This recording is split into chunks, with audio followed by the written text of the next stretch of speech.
Сайн байцгаана уу? CLWH үр шилжүүлэн суулгах төвийн эмч Нанди Эрдэнэ. Өнөөдөр би та бүхэнд үр шилжүүлэн суулгах үйл явцын талаар тодорхой мэдээлэл өгнө.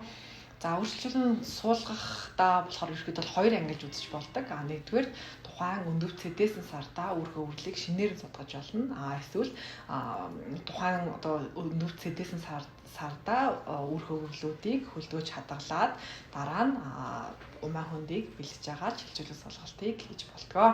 За хувийн онцлогоос шалтгаалаад тухайн хүнд шинээр нь үр хөвөрлийг суулгах уу эсвэл хөлдөөж хадгалаад үр хөвөрлийг суулгах уу гэдгийг эмчлэгч эмч болон эмчлэгч эмч лабораторийн шинжилгээнд дээр үндэслээд шийдвэр гаргадаг.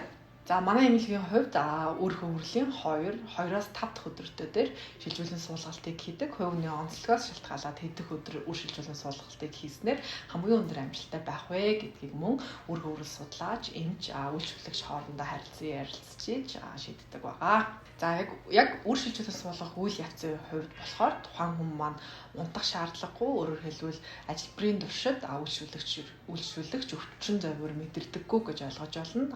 Харин хитамин хяналтанд ор хийдэг учраас үйлчлэгч өөрөө хянаад анзаараад байж явах боломжтой гэсэн үг ээ.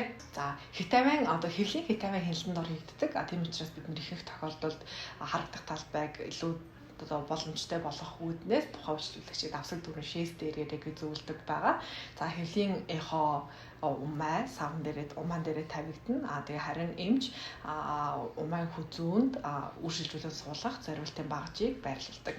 Үүний дараагаар үр хөврөл судлаач маань бэлэн болсон үр хөврөлийг эмчд өгнө. Харин эмч тухайн багажаар хөтлүүлээд умаан хөндөй дотор бэлэн болсон үр хөврөлийг суулгадаг байгаа.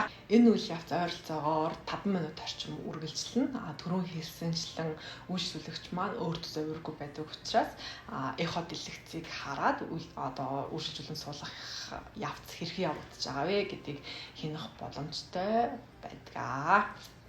За ажилбарын дараа ойролцоогоор манай эмнэлгийн хувьд 2 цаг орчим амраад тэгээд эмнэлгийг орхиж явж болно гэж зөвлөдөг. За тэгээд үр хөврөлийн хэддэг хоног дээр үр шилжүүлэн суулгаснаас шалтгаалаад хэдний өдөр жимсэн болсон хэсгийг шалах вэ гэдгийг нь эмч болон эмнэлгийн ажилчид зөвлөгөө өгдөг байгаа.